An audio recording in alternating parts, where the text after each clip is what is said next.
Mardi Gras still in full effect. Welcome to Mardi Gras. Woo! Edition number 2. Today, yes. Listen, we are live and direct from Mardi Gras. A long week. It's been a long week. But a long good one. We're at the Four Seasons in New Orleans, y'all. Shout out to the Four Seasons. Right? We love it here. Yeah. The hospitality is great. The food is excellent. Yeah. It's like a great one-stop shop, and the beds are very comfortable. Yeah. So if you're in New Orleans, please make a what do you call it? Reservation. Make a reservation. You won't regret it. Yeah. They've been good to us. They do. Probably so. That's what I just good call out, Kimmy. Yeah, good call out. Yep, y'all want to hear a little bit more about DEI? Check out episode 1. I love it. They just hired a new person who is now the head of their DEI. She's a black woman. Yeah. Okay. Well, kudos. Yeah. So Mardi Gras, Camellia. Yes. You brought us to Mardi Gras because you got a little New Orleans, Louisiana in you. A little bit. So, tell us a little bit about, for those that don't know, Mardi Gras. What can they expect? Especially from folks that, are like us, living in Atlanta, maybe never have gone to Mardi Gras. Because, believe it or not, I knew people that were like, I've never been to Mardi Gras. When I was telling them, we were coming. And if so, they think it's a different experience than what it actually is. Exactly. Because they only see, one side of it, on TV, on social media, so they don't really understand, the whole entire aspect of Mardi Gras. I was like that until she said I used to come to New Orleans as a kid with my parents, but, I never equated all of those pieces to Mardi Gras being a culture more so it's just a nice fun parade. Right. There's a lot of deep history and meaning behind it, but then also it's family friendly, which a lot of people don't know that too. So yeah. Good. So Camellia, what's up with Mardi Gras? You got us here. Like Brandy said, we've had to marry a little bit of what we knew, a little bit what we didn't. You didn't tell us we were gonna be in for this week.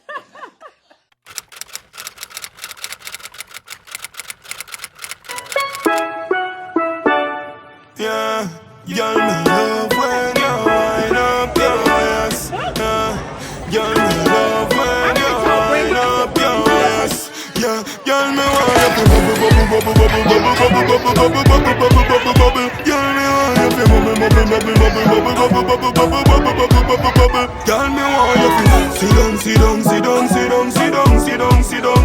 Girl, me want you to sit down, sit down, sit down, sit down, sit down, sit down, sit down.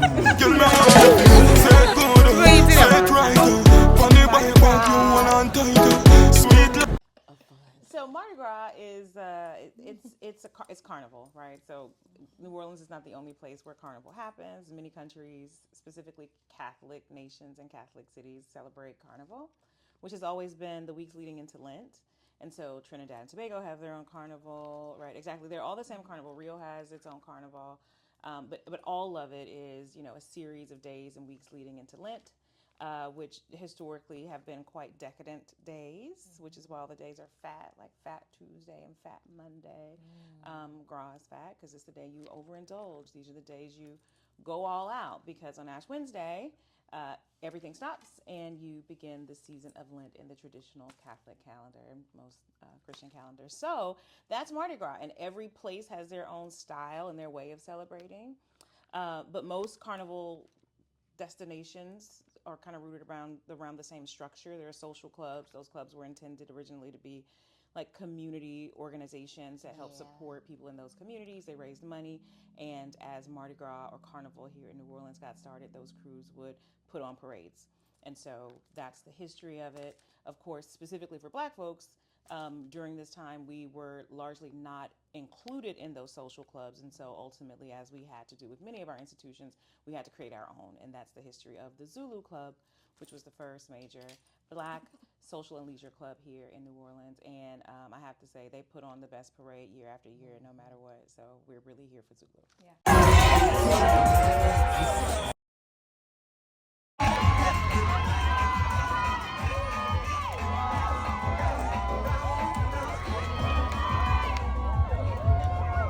Don't have to give out the most speed. I know, right? I do. Yeah.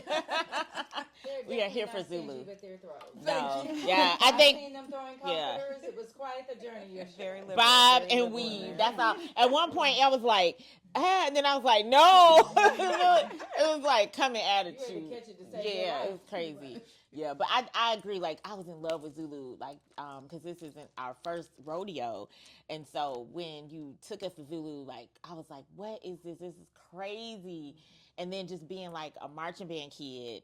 Oh my God, the parades, the marching bands, the schools. I mean, it's just a whole vibe that it's almost unexplainable. You gotta like just come to like. You have to experience it. Yeah. Camille and I was talking about that last night. Like Mardi Gras is more so like a feeling. Like you get here and it's a whole feeling because it's a collection of a lot of different people with a lot of diverse backgrounds coming together with only one purpose is to have fun and party. Like, It doesn't hurt. Excuse me. It doesn't hurt to stay at the Four Seasons.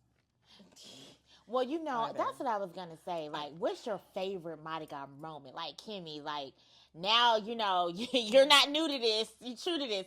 Like, what is your favorite Mardi Gras moment? I think we all kind of have our favorites, right? So, like, Kimmy, what's yours? Well, kind of play off just the Four Seasons, and then I'll throw it into Mardi Gras. The Chandelier Bar. I absolutely love like the food here in New Orleans, right? Little more, come near, let me just show you. Don't know, can't talk, let me just show you. Don't be obsessive, it could be intensive, it could be explosive, it could be offensive. Don't be defensive, don't be aggressive, it will be a waste cause we could be expensive. You need a little fee in your life, you need a little me in your life. I wanna see the sea in your eyes, you need to be free. Hey. Move. Body move. Move your body, make you move. Move. Body move.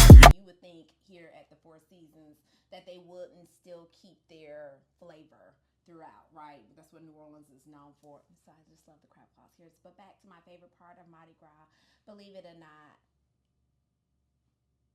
it's hanging out with you four. We're making memories. Oh my goodness. I knew that was coming. I knew that was I knew coming. that I was love coming. every Oh my part of it. I do not have a specific. I think it is how we come together, how we have a good time. We enjoy the parades. You thought about your marching days. I thought about my cheerleading days. So, you know, I like every aspect of it. The band, what are the guys with the flames? The flambeaux. The flambeaux. yeah. See, I never knew that's what that Yeah, was. You know, I just thought that was just part of the parades, but not really knowing the meanings behind it. Yeah. So for Before the people who band don't started. know, what is the meaning behind the flambeau? So the flambeaux, if you've seen, there are a couple of cultural phenomena that I think are largely specific to New Orleans Mardi Gras. One of them are the flambeaux, which used back in the day, right before really there was widespread electricity and the streets were lit with street lamps. There were marchers who would come out ahead of the floats with flames to light up the street ahead of the floats coming down so that people could see and organize themselves on the street as the floats were coming down. These were not members of any of the social clubs. They were tended to be volunteers from local communities, and for their efforts,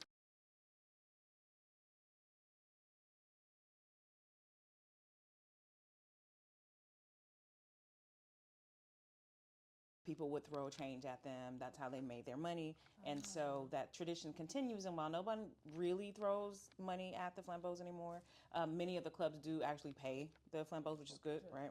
To keep the traditions.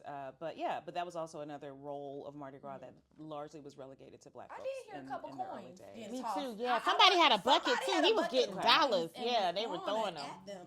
So I didn't Yeah. kind of understand Is that what that piece. was. Yes. Yeah, so that's historical, right? Yeah. That I mean, was because when you said that's that, I was cool. like, It's a they side were hustle. throwing a couple of Coins. coins at Yeah. them. So I love that part. Yeah.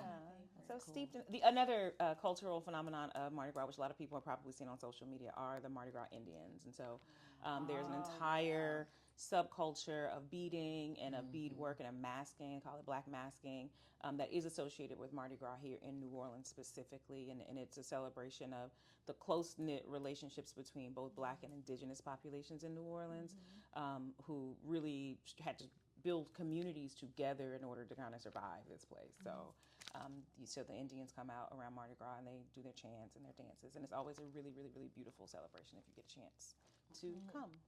Yeah, and I think the girl who's a part of that community, she was the one who designed the Super Bowl logo and like all She the did, graphics, yes. all the graphics for the Super Bowl, and she was out there with Tuesday. I saw it on social media. She was out there on Tuesday with her full like Indian With garb her on. beads yeah, on, with her yeah. beads on and everything. And actually, that original logo was made of beads. The one Right. for the Super Bowl was made of beads. Nice. Yeah. All right, Bran, what about you? What's your favorite part of Mardi Gras? Wow, how many times? I know. I don't really. For the favorite for me will always be is the parades. I'm a parade child. We went to when the Braves won the championship. We went to the parade. We love parades, so I'm for the celebration and the parades. That's it for me, and the food. The food is absolutely amazing here. Very rarely do I go places where you don't have to add no salt, no pepper, no condiments. No, you eat the food exactly the way that it comes, and it's delicious. So yeah, for me, it's the parades. I love the parades. Parades, yeah. All right, Camelia, what about you? Fave part?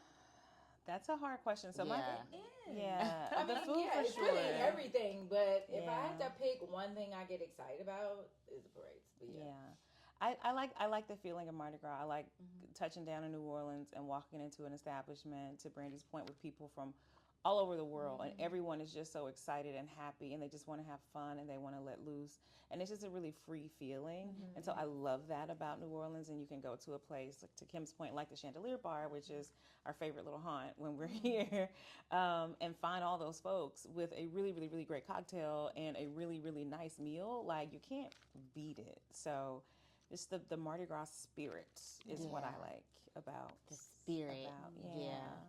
fairy dust. I love it. What was yours, I love friend? it. Well, honestly, mine is Brandy getting us these headbands. Okay, because baby, shout out to the headbands.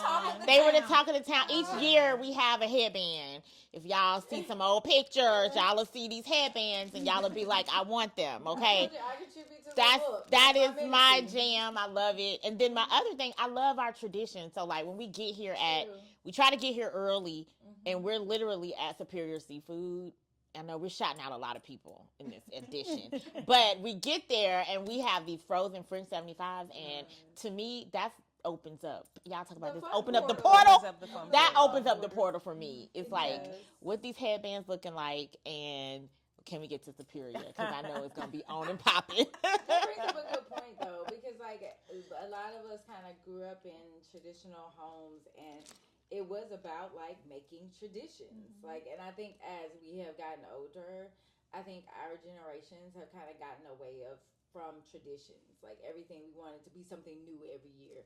Oh, let's go to this new place every year. Let's go there every year. But when I think about it, like when I traveled, my parents were younger, would go the same places every year. We had those traditions where certain holidays we would go on certain trips or do certain things. Like Kim, your family has Sunday dinner as a tradition. Savannah every year is a tradition. So it's just like it's to your point, Camille. It's good to see that we are developing a tradition, something that we're gonna stick to. Yeah, we're gonna stick to it every year. It's looking different every year, but it's a different experience every year, right? Yeah, it's a tradition, is. But it's a different experience. Yeah. It's not the same. Because this year we had a few challenges with the weather and the parade on the last day. Yeah, we had to wake up early. True New Orleans fashion, it still happened. We still had a good time, but it was a different experience than last year. So there are aspects of it that can make it different. And this year, like last year, we were collecting all the bees. This year, y'all see what these bees are at right here on the table. I collected another. I had to put these on the table, y'all. That was nasty. I had to collect some of those. Oh my gosh! So I have learned to be just kind of be like nice to people, but don't be like, oh, I love your. And obviously, I say earrings. And so I got them. She took them off her ears. A random stranger at dinner received a compliment from Camille on her earrings, and she took them off of her ears and gave them to Camille. The end. Weird, and now we have Mardi Gras. We have Mardi Gras back to the spirit of Mardi Gras. Right. Like, there you go. Don't compliment compliment anything down here, they'll take it all off. Right. It's like, y'all like your shoes? I like your shirt. Okay. Okay. That's the Mardi Gras spirit we were talking about earlier. Yeah, that's that Mardi Gras spirit. That's that Mardi Gras spirit. But it reminds me too of, how we like to talk about, because how we travel. Like you talk about traditions and how we travel. Like we've been traveling for a while as a friendship group, which is like so much fun. We always have a ball. You have to have at least one like girlfriend trip in your repertoire. You go in with your family, your husbands, but you have to have a girlfriend trip. For sure. But I want to talk a little bit about travel and just kind of see what you all feel about, maybe like what would be a great destination to go to. Heck, with girlfriends, with booze, with family.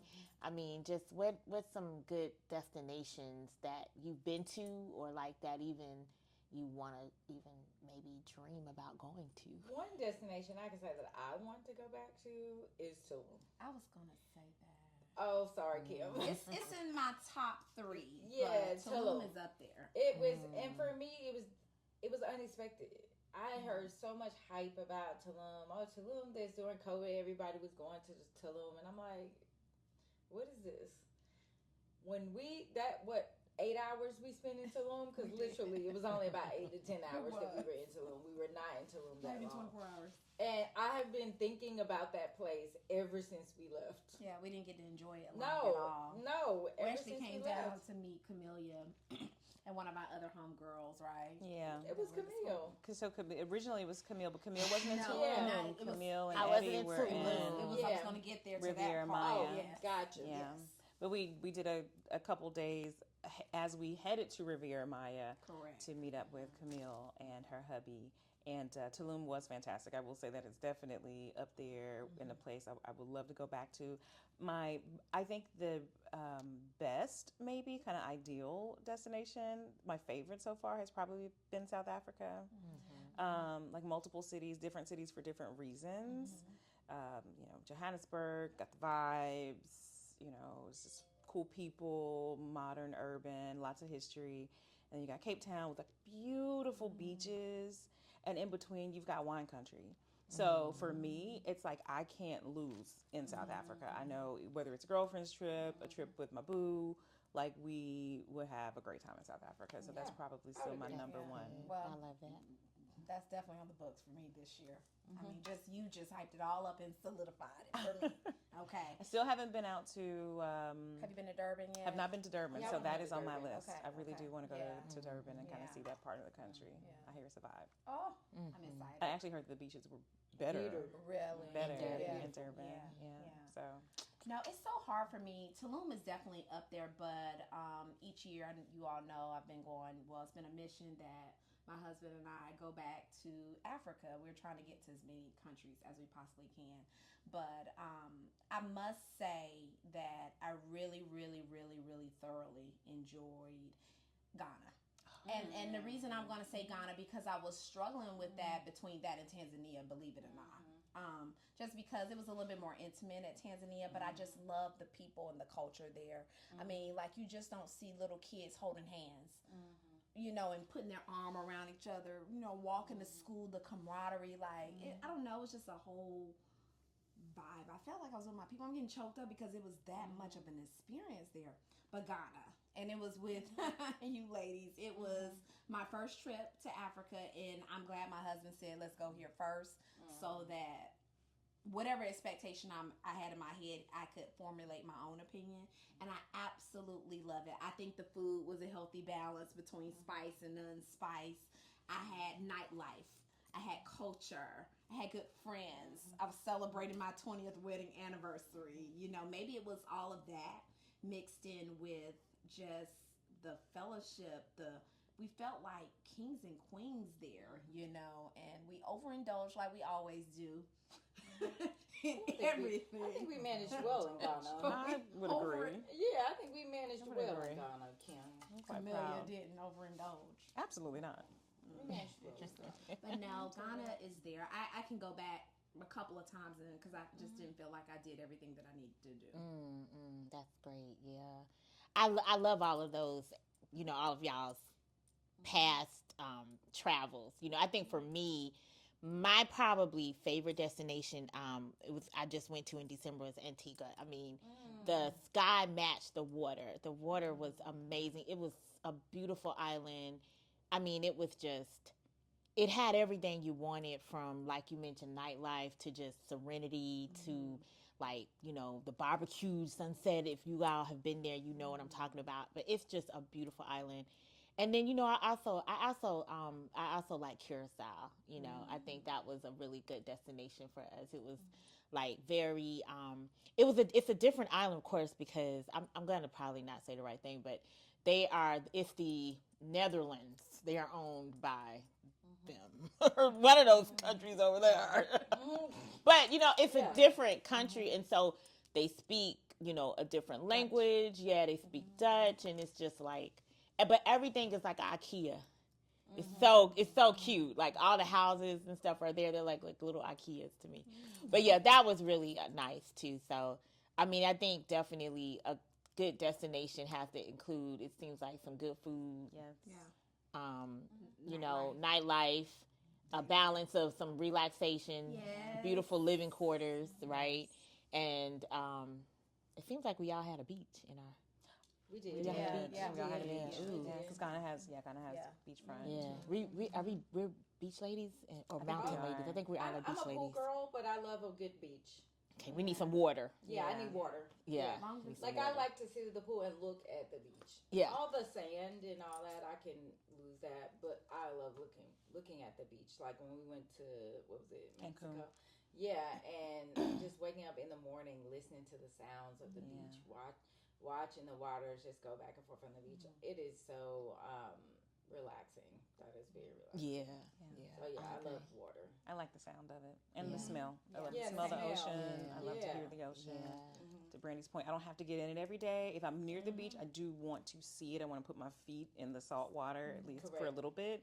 But I'm not a let's play at the beach all day kind of girl. No. I am. I could be at the beach all day. Me too. You know, it's a misconception that I wouldn't want my toes in the sand or be barefooted all day, but that's the life for me. Me too. I love it too. I want to retire near water. Yeah. Oh yeah, I would like to do Yeah. that too. Yeah. Yeah. I think water is we need that. Yeah. I love that. So like for those that are out there, because you guys have some extensive travels, like y'all have been to a lot of places, Africa, you know, and gosh, continents that people would probably dream of. So like where do we want to let the people know about maybe some travel tips or just like some travel things that just you might want to keep in mind? You know, a lot of people probably have some questions like how are y'all travel all together, y'all 4 women, you know, like sometimes it can get a little, you know, spicy, sometimes it can. I mean, but what are some travel tips or like some things that you guys have noted to be like, I need to know this, or you know, I'm not gonna gatekeep this idea. I wonder. I mean, for one, let me back up. Traveling with a group is commitment. You have to commit. It's kind of like a marriage in a way. You can't, when you travel with somebody, you can't just walk away and leave. You can't get mad and say, "Oh, I'm gonna go get another room." You can't like or can you?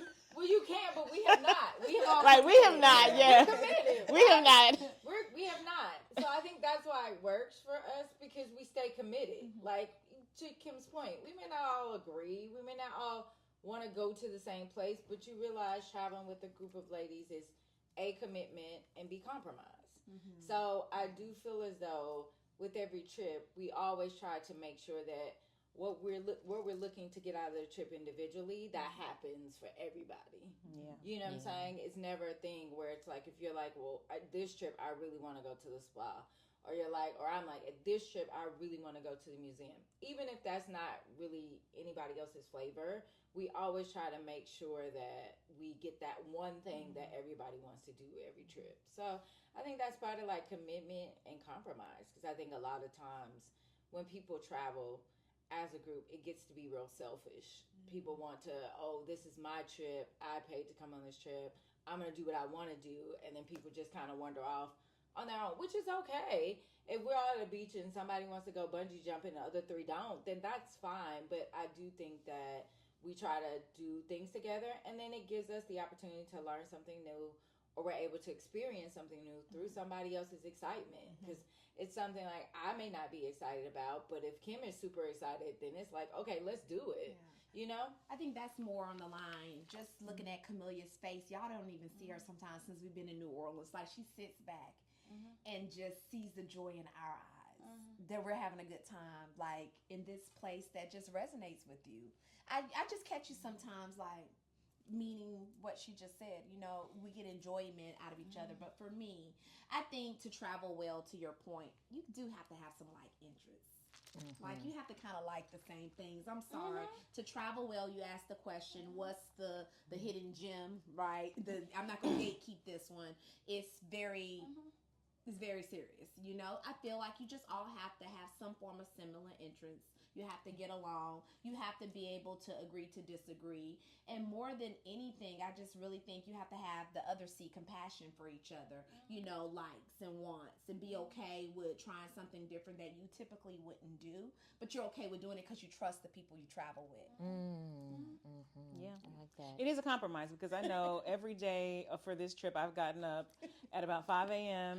to take a phone call from home because my baby girl's getting ready to go off to school, and I'm probably waking everybody up, and I just get up and these girls don't say anything. I do step outside, but we have our conversation. We say our good mornings. We talk over breakfast, and I know that that's a sacrifice for these ladies who really probably just want to rest at 5 a.m. in the morning on their vacation. So, you know, it is definitely a level of compromise and understanding. I agree with Kim wholeheartedly.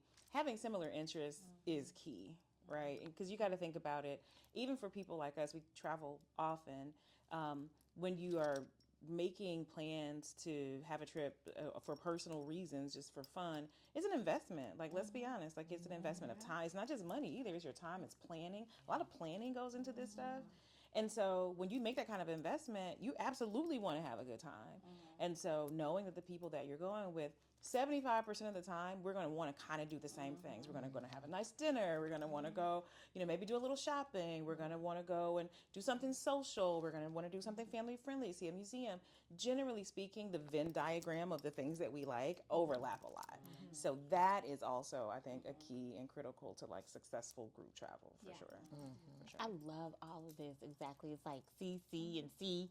C, C, and C. You know, the 5 C's, right? But though, yeah. it's important because, like I said, sometimes to your point, with it being an investment, people get real personal when it comes to travel and selfish sometimes. Yeah. And when you're traveling with a group, you can't really do that because then it won't work. Because then you have multiple people going in different directions. And it's just like, to Camille's point, where do we all like meet in the center? So then it becomes disjointed travel. And then for someone like Kim, who she wants to have experiences with everybody. I do. You can't do that when everybody is going on their own, you know, in their own direction. So it can, you know, cause a person like Kim who wants to do everything and be with the entire group and keep the group together.